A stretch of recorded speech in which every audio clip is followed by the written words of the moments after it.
Hi, everybody. I'm Karthick Ramakrishnan, Executive Director of California 100. I am thrilled to welcome you to this session where we discuss the future of California's future economy that is grounded in some important research that California 100 has sponsored. We'll be hearing a lot today from Henry Brady and this report on California's business climate, but we'll be hearing from others as well, including Mark Duggan and others at SIEPR, as well as Laura Tyson from UC Berkeley.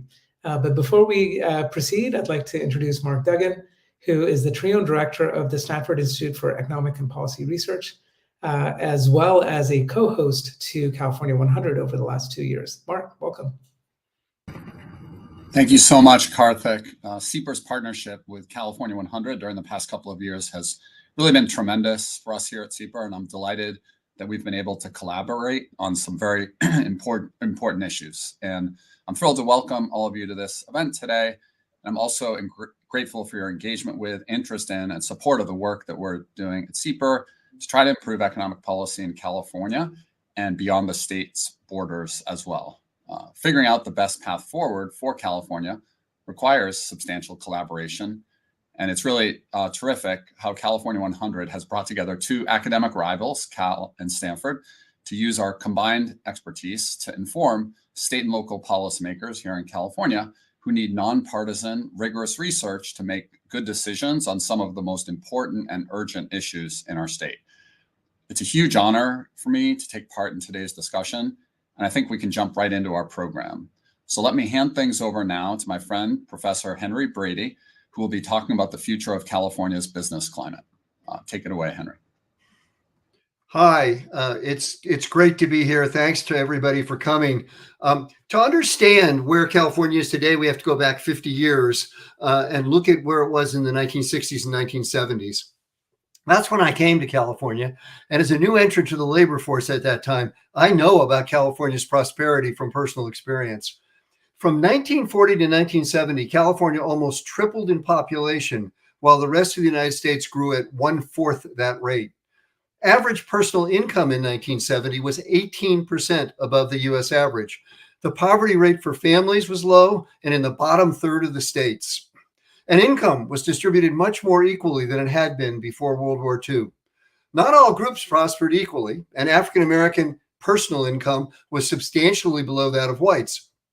But the Black population increased almost fourfold, from under 2% to 7% between 1940 and 1970, as African Americans came to California seeking opportunities not available elsewhere.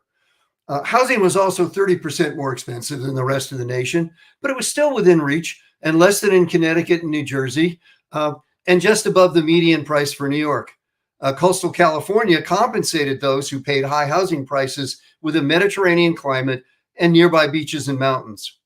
California also had two world-renowned major metropolitan centers in Los Angeles and San Francisco that rivaled New York and other eastern cities. California was truly the Golden State. By 1970, California had developed the best public higher education system in the world that supported a scientifically and technologically innovative society that anticipated the knowledge economy of the 21st century. Indeed, California has been an innovator since the 19th century, first in agricultural methods, then production of movies, then ways to drill for oil in coastal areas. And then in the 1960s and 70s, it was the undisputed aerospace center of the world that pioneered the rockets, the guidance systems, and space capsules that took Americans to the moon in 1969. Partly because of its dynamic economy, but also because its Mediterranean climate offered wonderful weather all year round, it was the first state in the South or West to become developed, before air conditioning finally overcame the stifling summers in the humid South and the desert West. So a state with high personal incomes, an equitable and fair distribution of income, and bustling innovation-producing cities clearly offers a picture of prosperity. So where are we today? California still has a high per capita personal income that makes it the fourth richest state with an income 20% above the US average. But California drops to the ninth richest state with an income only about 6% above the US average when adjustments are made for cost of living. adjustments that mostly reflect the fact that California housing costs are 80% above the US average, almost double the cost of the average house in America. The state also has the highest poverty rate of any state once adjustments are made for cost of living and other factors, and it is one of the most unequal states in terms of income distribution. And instead of a growing population, California is now losing population, even when international migration is taken into account. So what do we say about California's future? Well, to do so, we must first confront disagreements that urban and regional economists have with one another about how to evaluate the prosperity of a region. Some say that population growth is the right metric because it involves the revealed preference of people voting with their feet to come to a region that they believe will be better for them. Others say that income, or GDP per capita, is the proper metric because it demonstrates that a region is rich and productive. Critics of the population growth measure say that it just often moves people around without necessarily increasing total productivity or wealth, and that furthermore, growth in the size of a city can be a bad thing if it produces problems such as congestion and pollution.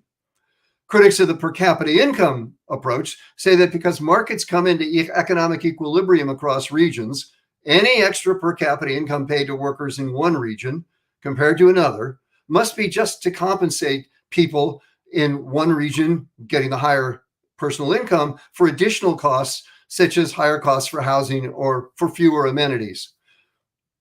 Our resolution of this debate is that because of agglomeration economies, the kind of thing we see in Silicon Valley, in which highly profitable businesses develop together, there can be relatively long-term disequilibrium in which a region is genuinely richer than another region, the Bay Area right now, even after adjusting for high costs of such things as housing.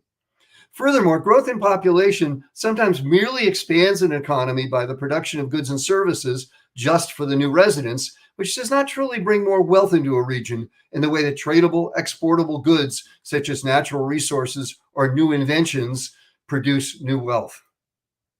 So, California has grown in population in the past, but it's also grown in income with strong export sectors, wheat in the 1880s, oil in the movies in the 30s, ships and aerospace in the 40s and 50s and 60s, integrated circuits in the 90s, and of course now information technology.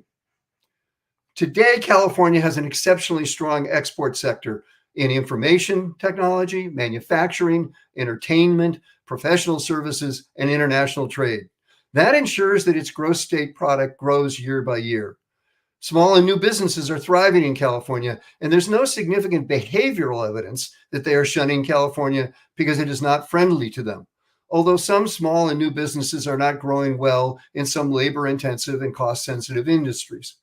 From this vantage point, it's not clear that California really needs population growth, which may produce growth without merely making people better off. Yet, despite this criticism of population growth, California's population loss is, in fact, a problem because it portends a lack of enough workers in the future.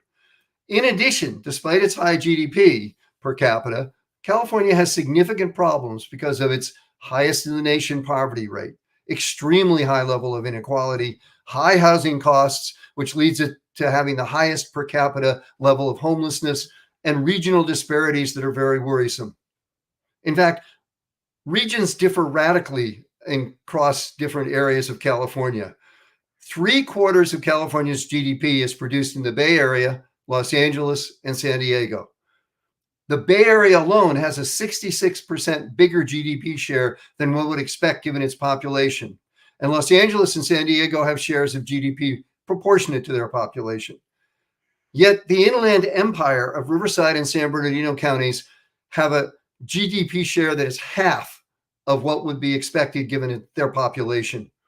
As a result, the Bay Area's per capita GDP is three times that of the Inland Empire.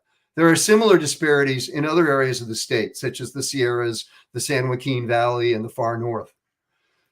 So what do we make of all this? Well, these observations begin to help to explain why some business climate evaluations rate California highly and others very low among the 50 states. Indeed, if you look at all the different business climate evaluations, the biggest variance is for California. The reason is there's two dimensions of business climate. And evaluations differ depending upon which dimension is emphasized. California has in some parts of the state key inputs for economic growth and productivity, such as an educated workforce, strong technology and innovation, availability of capital, especially venture capital. On the productivity dimension, California is very strong. But the Golden State also imposes higher costs on its local businesses, higher costs of doing business, higher costs of living, and higher costs of regulation.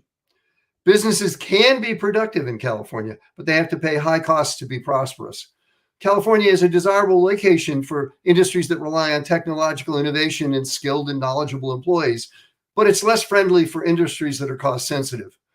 It would, for example, be difficult to locate a new chemical plant in the state, but it would be almost foolhardy for a new tech entrepreneur to dismiss California as a starting place. California has chosen a particular model for economic prosperity that stimulates productivity, but that exacts high costs on businesses.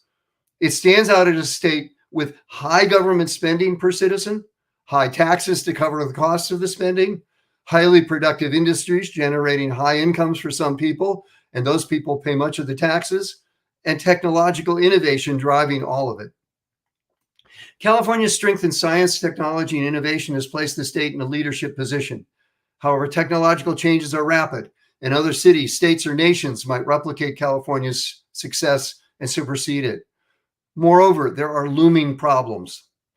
The model we have has been exceptionally successful for many members of California's population, but some people in some areas have been left behind. With its high incomes, California has bid up the cost of housing, and through these very high housing prices, it has priced less well-off people out of the market, and it is discouraging people from coming to or even remaining in the state. So California needs to consider carefully the ways that it can sustain its technological leadership and promote business development, improve its governmental performance to justify its high taxes, increase the production of housing to provide for all groups, encourage population growth and immigration to have an adequate labor supply, and finally, ameliorate economic inequality and regional disparities. That's the agenda that California faces. Thanks.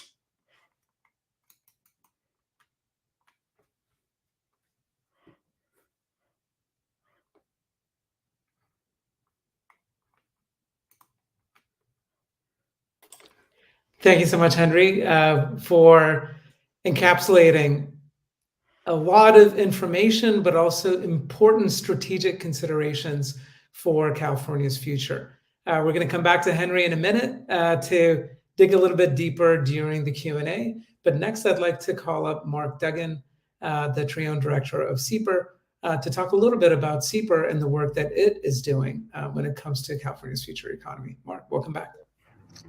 Thanks so much, Karthick, and thanks, Henry, for those lot of information packed into those remarks. So thank you for that. As I mentioned a few minutes ago, SIEPR is determined to help California develop better and more evidence-based policies that will help move the economy forward. In addition to our partnership with California 100, SIEPR has been building up a California Policy Research Initiative, or CAPRI for short, that is marshaling our academic expertise and organizational resources to research and analyze issues related to some of the biggest issues facing the state. That includes taxes and spending, homelessness and housing, energy, division of responsibilities between the state, county, and city governments, and a host of other issues. I have personally, over the past few years, been examining our state's unemployment insurance system, which provides benefits to individuals who are laid off from their jobs as they search for a new one. This very important program, which provides crucial support to many of our fellow Californians each week, is in serious need of reform. The formula used to finance this program has not been updated in more than 40 years, since 1982. As a result of an outdated financing structure, our state's program was actually the least adequately funded in the country even before the pandemic, and the pandemic caused it to go deeply into debt. While other states' programs also went into debt, all but two have now paid that debt back. As the economy recovers, strong revenues from unemployment insurance taxes have more than offset the benefits that states are paying, and they've been able to get back into balance, but not here in California. And that creates a lot of financial pressure on the system and on the state's broader budget, with currently more than a $17 billion debt on that program. And we've held events, we've issued policy briefs, and we've written op-eds on this topic to highlight the challenges and to encourage policymakers to make some long overdue improvements to the UI system. It's an important program that really is there for many of California's most vulnerable people when they need help the most. SIEPR is also examining California's homelessness situation, which I think is fair to call a crisis. Homelessness in the state has increased 51% over the past 8 years, while it has declined overall in the rest of the country. Another way to put this is that the number of homeless people per resident now in California is more than 3 times as high as it is in the rest of the country. And that's in a much worse place than it was just a decade ago. So we now have a research team that is drilling into this issue with a particular focus on the Los Angeles homeless situation. We convened a major policy forum on homelessness, drawing policymakers, business leaders, and many of those in the nonprofit sector for a day-long discussion of many of the causes, responses, and potentially better ways forward when it comes to tackling this issue that unfortunately only seems to be getting worse in California. There are bright spots here and there, but it is a thorny problem for the state for sure. We also produced a companion policy brief and documentary video series that dug even more deeply into this issue. Both of these pieces received a lot of traction and generated a lot of interest, and I hope that it helped us not only make our mark on this issue, but help move things forward so that state and local governments are making better decisions on this front. We're also measuring California's performance and economic outcomes relative to the country's other largest states. For example, in 2021, we joined forces with friends at the University of Texas at Austin to host a day-long policy forum and co-author a SIEPR policy brief that compared and contrasted key economic policies between California and Texas. While there was some friendly rivalry in that between Stanford and UT Austin, the point was to really surface how different policy approaches can lead to vastly different outcomes in areas such as economic output, educational attainment, pollution, public safety, and housing. And those are just a few highlights of the work that SIEPR is doing to help policymakers understand the trade-offs and ultimately facilitate better economic policy decisions in our state.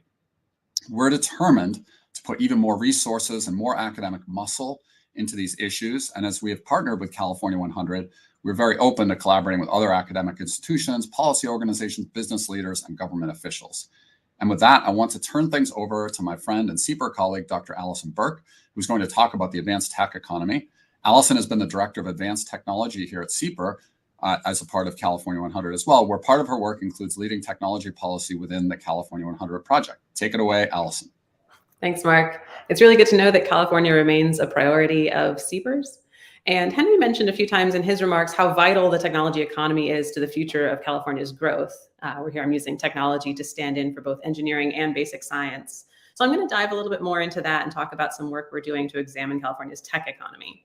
So this focus on technology might raise 2 questions. One is, how replicable is California's tech-driven growth? Was Silicon Valley's boom a unique confluence of federal and defense funding, 2 growing universities in the region, and the right group of computing enthusiasts all living in the same area? And then the second question is, what does continued or expanded technological growth look like? If we're able to recreate that Silicon Valley boom type environment in a new structure, is it still focused on computing, including quantum computing and AI, or is it driven by green energy technologies, biotechnology and biological products, advanced manufacturing, or some other nascent sector that will grow rapidly enough to eclipse all the others? So when we first ask whether California's tech boom is replicable, we need to look closely at what we want to replicate. And we can really easily see the tech boom if we think about a graph of total factor productivity. So total factor productivity is what we think of as progress. It's the remaining input that's left when we take away the labor and capital inputs, and it's what allows us to achieve rapid and compounding growth that is above linear. So if we looked at a graph of total factor productivity that started at or was normalized in 1987, in that graph with data from the Bureau of Labor Statistics, each industry has its own line, and the line for computer and electronic products just tears away from the rest of the lines and ends up today 4.5 times higher than the cluster of other industries that are growing linearly or not growing at all. But when we look at that same total factor productivity graph normalized to 2012 instead of 1987, there's a much different story. Computers and electronic products total factor productivity grew at a pretty modest linear rate over the past 8 years, still in the top quartile of industries, but even slower growth than farming or than oil and gas extraction as industries. So the trajectory of our technological growth has led to computers and electronics as our primary lever of progress. But outside of oil and gas extraction, we don't seem to have been using that lever effectively enough over the last decade. So what may have caused that slowdown? If we think of technology as the lever of progress, California is the fulcrum of that lever. We have 1.9 million tech jobs in California. Texas, as Mark mentioned, is in second place with 1 million tech jobs. California has the second highest absolute labor productivity of any state. In first place there is Washington State, which also has the second highest percentage of tech industry jobs in tech occupations, 53% to California's 39%. And California has more than twice the contribution to national labor productivity of any other state. So if we're going to work our way to a better future using technological progress, we want to start with California. And the interesting part of looking at California's potential growth and the growth that it has achieved is that all of California's problems kind of start to look interrelated. So a finding that we've come back to again and again in California 100 is that you can't look at the issue areas we've identified in isolation. Housing is tied to environment, immigration is tied to education, and environment and housing and immigration and education are all very tightly linked to California's ability to achieve continued or renewed technological growth. California has been missing out on funding from the Federal Chips and Science Act that supports the development of semiconductor manufacturing in the US. And one of the reasons for that is that semiconductor manufacturing requires large facilities, huge factories that are just more cheaply built in states like Arizona or North Carolina. And we see the same problem with biomanufacturing facilities, which just need large amounts of physical space and have to buy that space at a significant premium in most parts of California. Another reason the US as a whole, but California as well, is having trouble setting up semiconductor manufacturing and advanced manufacturing on our shores is a lack of qualified workers. So California is bound by federal immigration laws and limits. And although we have a lot of highly skilled STEM majors and STEM grads, there just aren't enough electrical engineers to go around. So if you can't bring in outside labor, what about our homegrown California produced labor? The problem here is that California has trouble funding its public K-12 system and its public higher education system adequately enough to produce the kind and size of the population of STEM educated talent that California's industries will need. We've been able to poach talent from other states with high wages, but eventually jobs will move outside the state. Some of the difficulty that we've had funding and expanding higher education goes back to environmental and housing concerns. A computer science degree from UC Berkeley is in such high demand that the major has to have high GPA requirements on top of Berkeley's single-digit admissions rate, and the university is continually running out of places for its admitted students to live due to building constraints and very high rent prices. And this isn't just a Berkeley problem either. UC Santa Cruz is also seeing students drop out or live out of their cars because they can't find affordable housing, and the university can't build dorms due to environmental impact concerns. So we looked at this problem in California 100 and we asked how many STEM graduates from California's public universities are able to find a STEM job within 2 years of graduation that is in the county they graduate from. You know, are all of California's STEM majors moving to the Bay Area and LA, exacerbating congestion and the housing crunch? Or is California able to leverage all of its land and create additional tech hubs and new mini Silicon Valleys near all of the campuses in its UC and CSU system? This is an area where we can make policy recommendations and be able to maybe create new tech hubs that could eventually compete with San Francisco. There's a large pool of newly educated tech talent that wants to stay in the counties where they graduated or where their family is. And when we looked at data for counties with UC schools, we came up with this STEMiness metric, the scale proportion of STEM jobs in that county relative to the number of STEM grads coming out of the nearby UC. And on that metric, we found that Orange County, Los Angeles County, and Riverside County were the lowest. We also looked at a proxy for where STEM grads choose to live, the proportion of STEM majors ages 25 to 39 living in a county compared to the number of STEM grads. And so by that measure, Yolo County and Merced County were particularly low. And these are also the two UC-containing counties with low total proportions of STEM jobs to STEM grads. We also expanded the analysis to include counties with CSUs and saw low proportions of STEM jobs to STEM grads for Orange County, Merced County, and Riverside when we control for population. So again, from the point of view of this analysis, these are counties where STEM majors are graduating from California's great public universities, and they're not seeing enough STEM jobs that allow them to stay where they are. So we want to think about how we can incentivize innovation and emerging tech industries and hubs that will meet these students where they are, while also expanding and improving the UC and CSU experience and preparation that they're getting. So that explains some of what we're doing to address the first question, how can California replicate its tech boom? And then the second question is, what will that new boom look like? So for that question, we've brought together experts in computing, biotechnology, energy, and labor issues. And we're actually having an in-person event on June 16th at UC Berkeley to discuss the future of these industries in California and release some of the research and work we've done specifically looking at these industries. I mentioned before that California missed out on some of the Chips and Science Act funding. It's trying not to miss out on funding through the Executive Order on Biotechnology and Biomanufacturing. There's a chance that ARPA-H, the new Health-Related Advanced Projects Agency, could have one of its locations in California. We have a report on the California 100 website detailing California's significant alternative protein industry, which is hugely important to addressing California's water use in the future. More than 70% of California's water goes to agriculture, of which a majority is crops grown to feed livestock. And there are several interesting findings in that report, including California's overrepresentation as a seafood importer and consumer. In the energy industry, despite limitations on the economics of manufacturing solar panels and wind turbines here, California is developing a range of green technologies. It recently produced net positive fusion energy at Lawrence Livermore Lab. And California has invested just this year $1 billion in grants to companies developing green energy technologies like batteries with increased energy density or photovoltaic window coatings that can turn a glass window into a solar panel. And we can also expect follow-on private investment to bolster those state expenditures.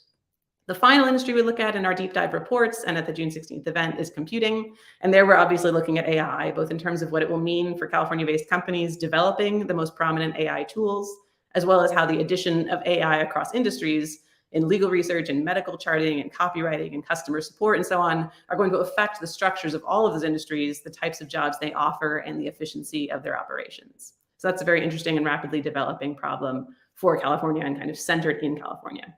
So that's some of what we're looking at in terms of California's tech economy. And again, I hope you can join us June 16th in person at Berkeley in the Banatow Auditorium for the release of some of this work and these conversations. More information about that is on the California 100 website and social media as well, along with our research reports and policy briefs. And now I'd like to turn things back to Karthick to introduce the rest of our panel and UC Berkeley Professor Laura Tyson for reactions and Q&A. Great. Thank you so much, Allison. Yes, without further ado, let's pull in Laura Tyson. Laura Tyson is an influential scholar of economics and public policy and an expert on trade and competitiveness, who's also served as a presidential advisor and currently serves as a co-chair to Governor Newsom's Council of Economic Advisors. Laura is a distinguished professor of the Graduate School at the Haas School of Business at UC Berkeley and a former dean of the Haas School. Laura, you've been thinking big and bold for a long time. Well, your initial thoughts and reactions and your own original thoughts on California's economic future. What are the things going through your mind? Well, I think that the discussion has really highlighted all of the things that go through my mind, and frankly, all the things that we also do discuss at the Governor's Council of Economic Advisors, which actually was set up at the beginning of Governor Newsom's term. And we try to think about the challenges to the California economy. And of course, I think that, as I said, most of them that we've thought about have been raised here, including, I would say, UI. One of the people who used to be the chair of that council, I think, is with Mark at SIEPR. And that's been an issue, that ongoing issue.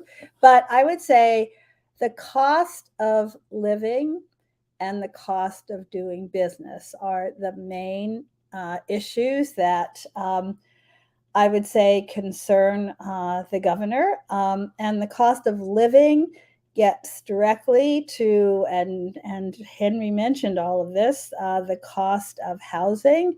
I think it would be interesting to ask our experts here to what extent, what's going on? How do we explain the fact that the construction of housing has not kept pace with population growth for more than a decade? We are not investing in housing at the rate of population growth. So what's happening now is the population is leaving. And if you actually look at the data on who is leaving, it's actually not people at the high end of the income distribution. It's people in the middle who cannot afford a middle-class life in California. And when you ask them why they can't afford it, it comes to housing. So I really think, yes, homelessness is an issue, but I also think affordable housing for the majority of Californians is an issue. And the policy, the governor knows that, and the governor has tried a number of things to try to get regions and cities and localities to build more housing. I would like to say that I think this is a major issue that we can discuss and should discuss. Absolutely. I think I'll say one other thing. on the chips, on the strength of the technology sector in California. I think it remains a major strength. If you look at those total factor productivity numbers that were mentioned, they were declining throughout the country during this period of time. But if you look at states, there's a major difference in the productivity levels in technology industries. And California is sort of at the top in terms of the productivity levels in its technology industry. So technology continues to be very strong. I think the point that was raised that, well, if we're training STEM students, why aren't there jobs for them? I think that is a very important issue. Frankly, though, I'm going to go to the issue of the diversity of California in terms of the geographic diversity. I think we have to recognize that there are different regions of the state whose economic strength depends upon different sectors, whether it's agriculture in some places, forestry in some places. And I don't think I don't imagine a state where we have the agglomeration of tech widely dispersed throughout the region. They're just going to be regional differences. And I think we have to address that and think about, in the sectors of importance to a specific region, what is it that policy can do? So I'll stop there. I really look forward to, I'm sorry I'm not going to be at the discussion on the 16th. I definitely will look at the report. I think all of the issues have been raised. I can't think of something to add that's a problem. So let me stop there. Excellent. Thank you, Laura. Well, we do have reports on the future of housing, the future of transportation, future of economic mobility. One of the ways that I describe our effort here at California 100, we had a future of work commission. We have a future of business climate report. Think of this as the future of everything commission. Future of everything.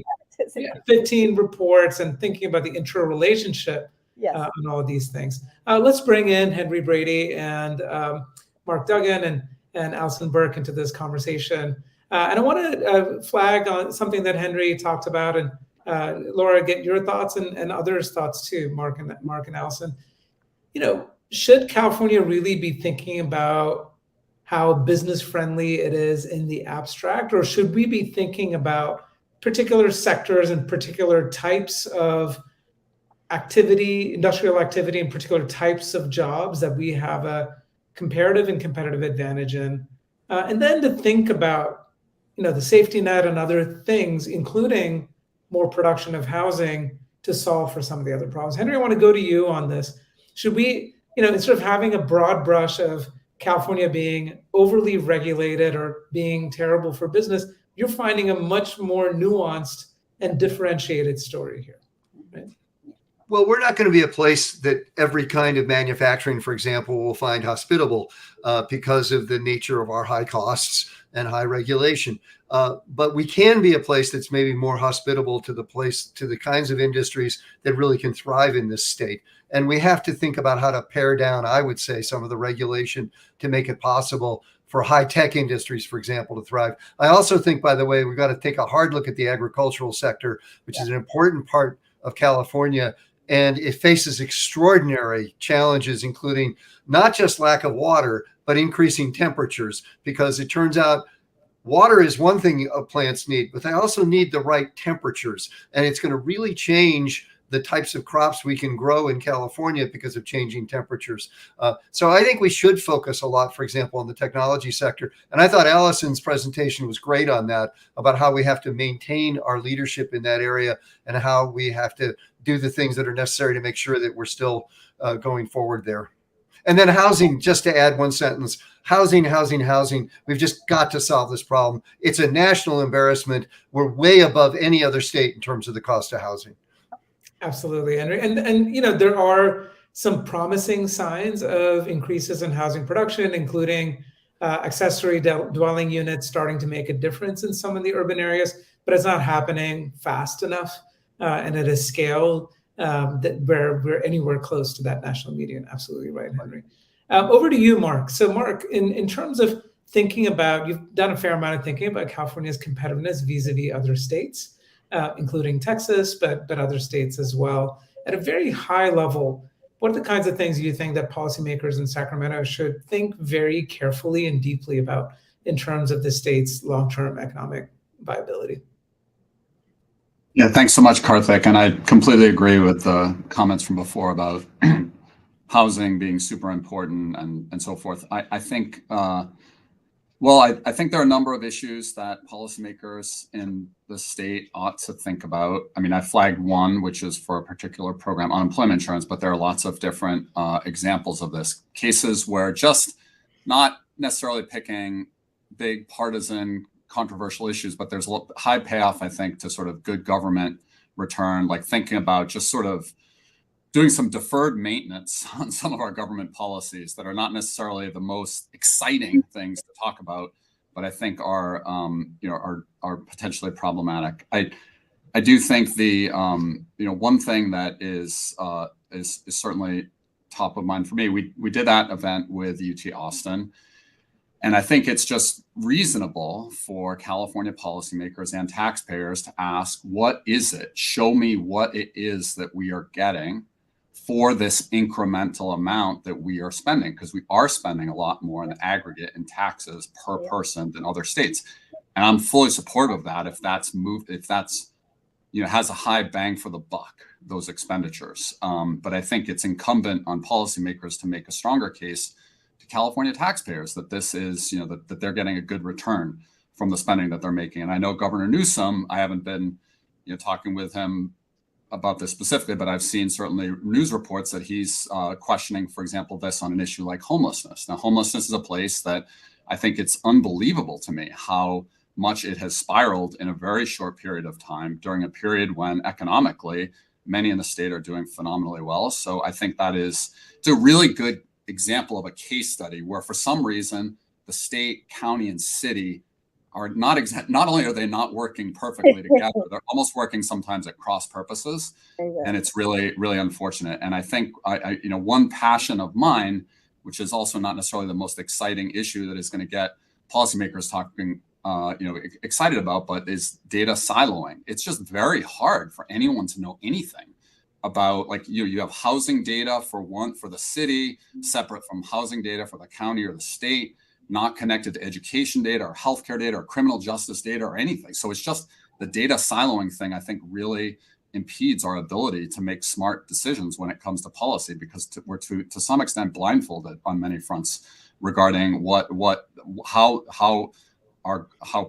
populations are changing and because the optimal policy 10, 20 years ago is not the same as the optimal policy today. We're just not nimble as a state with respect to that front. And then one final thing that I want to flag, and Henry and I have talked a little bit about this before this call, is the demographic change that's on the pike for both, that's underway nationally and certainly here in the state. We are going to see the number of elderly people in this state soar, while the number of non-elderly adults is going to remain relatively flat. And what challenges is that going to make? I haven't talked much about the healthcare sector. That's the biggest sector of the economy. Is our healthcare sector going to be ready to sort of deliver the kind of value that the changes on the horizon are going to require? And are we, public pensions, all sorts of things. But I think that demographic change, I think, should be very on policymakers' radar screens, and that's going to be exacerbated if middle income people can't move to California because they can't afford a home. That's really going to exacerbate the fiscal challenges, because people will stay. People who have their home and have nice low property taxes here because of our tax regulations, they're not going to go anywhere. But if we don't have the new jobs that are going to come in and help finance their benefits and so forth, it's going to be a huge challenge. So I think there's plenty for policymakers to think about, and I would just prefer that they keep their eye on the big issues as opposed to the things that are perhaps more exciting to talk about.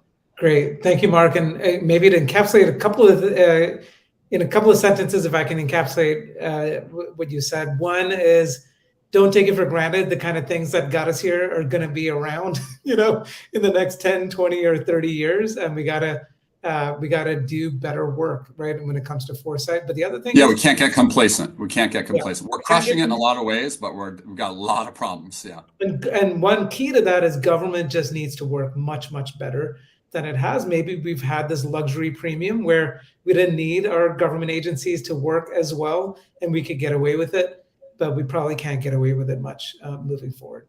I'm going to go to Allison, and to pick up on what Laura said about regional centers of innovation. I have a slightly different perspective, Laura, and I think Allison does too with some of the research she's done. It's not to say that we want to create the same kind of Silicon Valleys everywhere, but to think especially of the University of California system. Yep. 10 campuses that are nationally ranked and in many states and regions would be seen as engines for innovation. And then you have the Cal Polys and other Cal states too. Allison, can you say a little bit about, you've done research looking at other countries, but also the state of Massachusetts, and what are the kinds of lessons we can learn there in terms of creating other regional powerhouses with innovation in sectors that make sense in those places? Yeah, so universities are hugely important engines of educated labor, and building tech campuses and tech development centers around universities has been a winning proposal, like you mentioned, for Massachusetts, in other countries as well.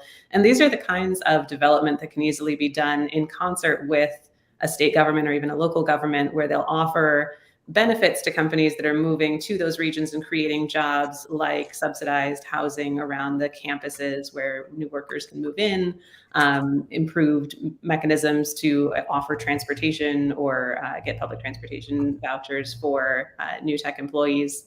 And we saw several countries develop industries like South Korea's automotive industry, or like the semiconductor industries in Taiwan, develop these industries kind of purposely, purpose-driven, where they would pick a particular strength and double down on it, both in terms of public investment in bringing in companies and creating a pool of labor and of companies that are going to develop those products, and then kind of bootstrap a industry that doesn't rely anymore on federal or state funding, but that certainly started in that way.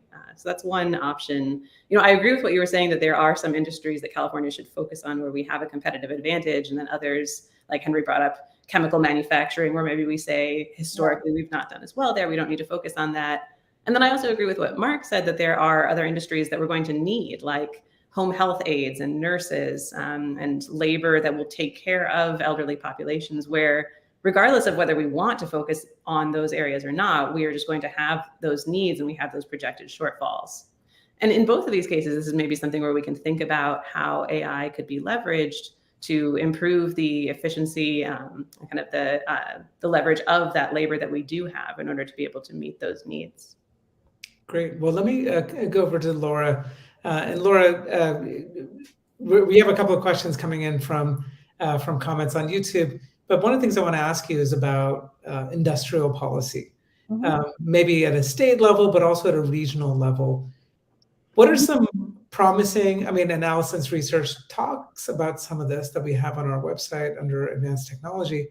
What are some of the promises, but also what are some of the constraints and pitfalls we should think about when government gets in the business of thinking about playing a role in industrial policy? Well, if you listen, I agree with Allison, and if you listen to her examples, what industrial policy effectively, when done, means is that the government, in this case, the state government, sometimes it could be a city government. I think San Diego's had a very effective industrial policy. Actually, if you think about it, if you look at the development of San Diego and the development of the semiconductor industry and a lot of and the bio industry in San Diego, the government has provided some support. The support can be training support. The support can be zoning support. The support can be transportation to try to help a evolving cluster have transportation for their workers into that cluster. So there are lots of things that a government can do. I would say to subsidize the ecosystem around the private companies in the sector. Okay, so the private companies are the ones that are making the investment decisions and the production decisions in a sector. but the public sector can provide ecosystem support. And that's the kind of thing Allison was talking about. And of course, the fundamental beginning of that support is the university system. Okay, so basically the university is providing the talent. And so, boy, that is just, without it, it won't happen. Okay. But I think you could think about a region, a city government could try to, and I think, by the way, I think Emeryville in California, Emeryville's done some of this. Okay, so there's, I think it's happening. It has happened in California, but I guess the challenge now is to think about in health. I agree completely with Mark. Let's think about the next 10 years. Where do we need to have really state of the art in terms of productivity and services? And it's healthcare because of the demographics. Okay. I think there's already things going on here in terms of training in community colleges, for example. I think AI is going to be extremely helpful here because it's going to raise the quality of the services, and it's going to, given limits on the number of people in the services, it's going to actually enable them to be more effective. So I'm very enthusiastic about, and let's think about healthcare as a sector driven by demographics. Let's think about what's going to be happening in AI. It's already happening in AI. You know, there was just an example the other day. AI finds a cancer that the doctors didn't see. The doctors simply didn't see. And nurse practitioners are going to be enabled to do so many more things in the system because the administrative stuff that they needed to do can be done more effectively by office support through AI. So I think it's going to enable nurse practitioners. So I would say that's a key area of focus for California. Another one is, and Allison mentioned this, and I'd be interested in what she says, we may not be well positioned for the CHIPS Act because we don't, frankly, California does not want to build a big fab. Okay, they just don't want it. But we are well positioned, and I think we're going to get a fair share of the R&D support because there's a lot of money in that CHIPS Act that's for research and development of frontier technologies, and California is getting that. It's getting that already. Okay, so but what about green? Because there's a lot of money in green tech as well, and I actually think that's an area where, again, California has a lead. It has a lead because we've cared about climate in a frontier way for a long time. We've got a lot of venture capital money in this. We got a lot of private equity money in this. We got a lot, and I think we're going to get a lot of the public money from the IRA, from the green. So I think we're well positioned on the green tech money. So we have about 10 minutes left. There's a lot in there up for discussion, and I'm afraid we're going to have to move into a little bit of a speed round among the panelists. So I'll ask for anyone, say when it comes to green tech, Henry, for example, based on what you've seen, will we see a familiar story where certain aspects of it California will be competitive for, but I don't know, so large-scale solar manufacturing, are we going to be competitive there, or will states like Arizona and Nevada be more competitive for that? I don't see California being competitive in large-scale manufacture of solar energy. I think it could be competitive in some things like sequestration of carbon. For example, down in Bakersfield, they're using the technology they have for extracting oil from the ground to put carbon back in the ground.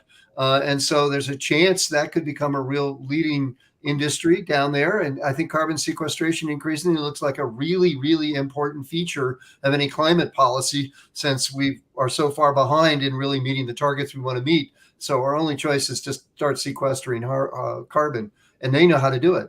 And so also geothermal in Bakersfield. Actually, Bakersfield has an extraordinary amount of renewable energy down there. So I do see big farms, for example, down there that already exist for solar energy and wind farms and things like that. Great.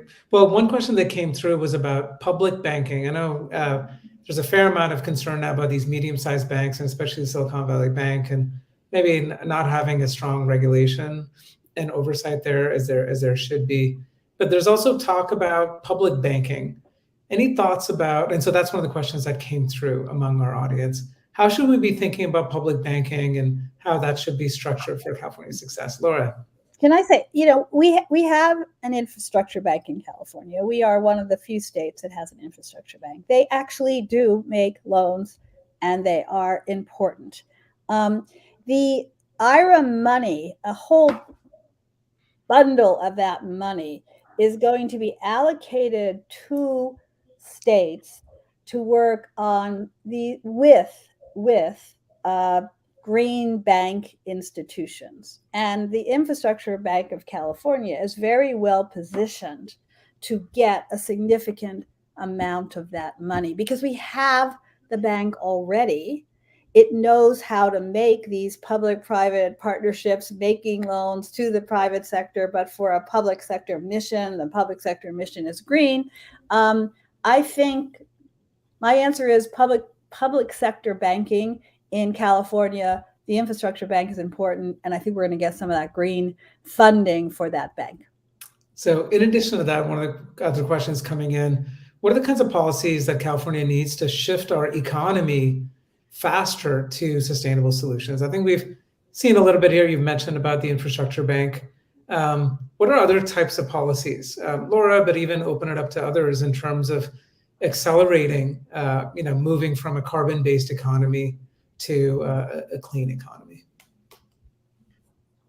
Well, I'll say when I think about sustainable solutions, I think about policies that we've already implemented that have pretty aggressive targets for electric vehicle adoption or moving from fossil fuel-based heating to heat pump heating or solar heating.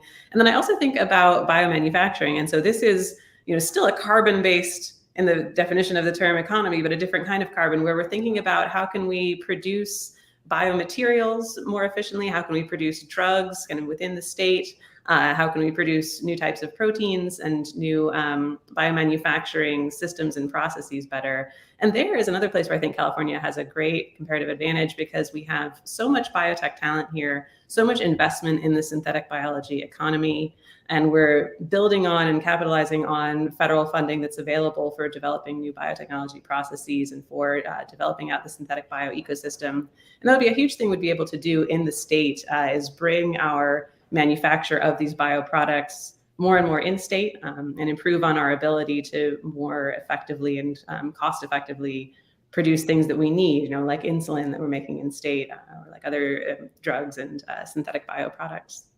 Excellent. Can I just touch on one thing there, Karthick? I mean, one thing that hasn't come up much is the sort of wildfire risk here in California, and that's one thing that related to the sustainability challenge. We have a great set of people here at SIEPR, and I know they do too at Berkeley, looking into wildfire risk, but that is like a really big risk for the state. And right now, I'm pretty concerned about what I'm hearing about insurers not being willing to offer policies in certain parts of the state. And I think that is something, it's kind of connected to this sustainability issue that California's environment is challenged on this front, and we need to get ahead of these issues before they arise and are on our front doorstep. Absolutely, Mark, and I'm glad you mentioned that because, one of our California 100 innovation projects is working with Native communities and making sure that Indigenous knowledge is brought in, right? In many ways, we can be future-looking and really acknowledge some of the major wisdoms and lessons from the past and rely on those traditional knowledge and practices. So it's not about suppression per se, but how do you effectively manage fire? And that's something California, I know, and other states are leaning in more into that. Of course, it's not going to be the only part of a solution. We need a multifaceted solution here. But I definitely want to make sure that we mention that is that when we think about innovation, it's not always technology. It's also about processes, and we can rely on the rich diversity and insights, especially from the community up in many of these places in terms of what these solutions need to look like. Laura, did you want to jump in on this? Just a brief point. The AI and technology. I know there's a whole group of people at Haas in the Center for Real Estate looking at the insurance. And you can now literally, with the data available, you can actually go down a street or down a region and identify the risk of fire in that place. And so the notion is that the insurance industry should be able to price insurance differently. Instead, what the insurance industry is saying, no, there's one price and therefore we're not going to insure. So we have to put pressure on the insurance industry as well, because the risk does vary place to place. And we know a whole lot about the risk now. Anyway, it's just something to keep in mind. So one thing I want to do is to take a step back and look outside of California. So one of the issue areas we had in California 100 is federalism and foreign policy and external relations. So I'm going to start with Laura and then invite others in, and then we'll close the conversation. Thinking about not only industrial policy, but trade policy and better relationships with other states and other countries and provinces in other places. Laura, I know you do some work with Lenny Mendonça on federalism and how California should be thinking strategically about federalism and its economic future. Any thoughts you'd like to add on that vein here? Well, I think we're having this conversation at a point in time when, for a variety of reasons, instead of having convergence among states, we're having divergence among states, and we're having divergence among states in terms of economic policy and social policy. And, if you think about young talent trying to decide where to live in the United States, and you think, well, am I going to go to a place where I have no rights? I have no rights over my reproductive system. I have no rights. If I'm LGBT, I'm going to be in trouble. So there's just a divergence. And I think California is remaining as it should remain. It is a progressive champion. It is a progressive champion. It loves, it encourages diversity. And I think we should continue to be a progressive champion, because actually that will help us attract talent. That is going to help us attract talent. So that's my main point. As far as the international policy is concerned, California is a major exporter, and we do have a number of sister city relations around the world. I think we don't control trade policy, we don't control immigration policy, we don't control foreign investment policy, but I think because of our deep ties to the rest of the world, we have very good relations. I understand that the EU has just located its tech council in San Francisco. Okay, the European Union has said that's the place we need to be to see about technology regulation going forward. Well, so with about 2 minutes left, about 30 seconds each, I'm going to ask Henry, Allison, and Mark to offer some final thoughts, and then I'll close. Henry, over to you. Yeah, I agree with Laura that I think California should remain a progressive bastion, because I think we present a different model than many other states in the union. At the same time, we have to be self-critical. We have to understand that we do have high costs of doing business. We have a water problem. We've got to deal with that. We've got a terrible housing problem, and we really have to come to grips with it, because if we don't, I don't think we can make progress. And then, of course, there's homelessness, which is partly an offshoot of the housing problem, but has other causes as well. So we need to be, on the one hand, progressive, but also tough-minded about exactly how we're spending our money and the problems we're trying to solve.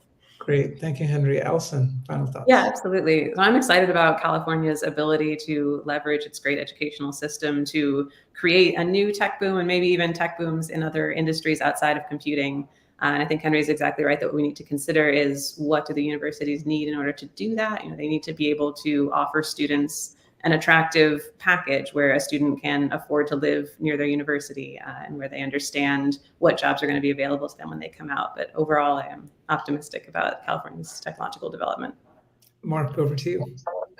So much. And yeah, this was a really great discussion. And I think California is doing so well on so many fronts. And I have to say, living here now in the state for 9 years, it's great to be in a place where we're always striving to do better. And I think we have a lot to be proud of, but there are a lot of fronts on which we can improve. I do think we have some pretty big headwinds ahead with demographic change and some of the other issues that have been flagged. But I'm optimistic that if we can, if our policymakers can keep their eye on the ball, that we can tackle these problems productively to the benefit of Californians, 39+ million Californians, and people all around the world.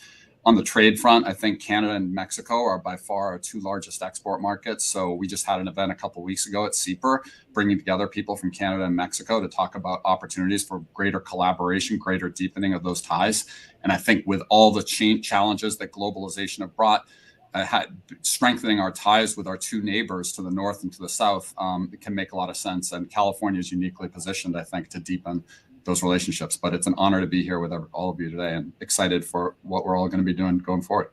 Great, thank you, Mark. And I'll close by saying that California 100, we are, as we race towards the finish line of the work that we're doing, we're trying to produce a vision and roadmap for the state's future.